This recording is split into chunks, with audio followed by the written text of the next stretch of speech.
প্রাণী হয়তো অবুঝ বা তারা কথা বলতে পারে না, তাদের জ্ঞান বুদ্ধি নিজস্ব কোনো নেই।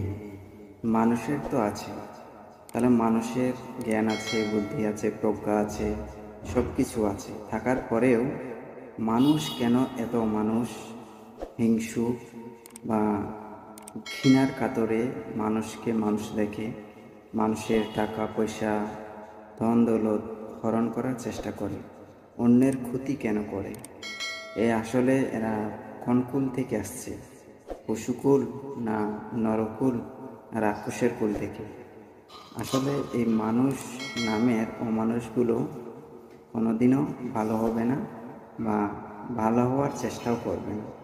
এতটাই যে হিংসুক প্রাণী, এই বলার বাহিরে। কিন্তু সবাই যে হিংসুক, সবাই যে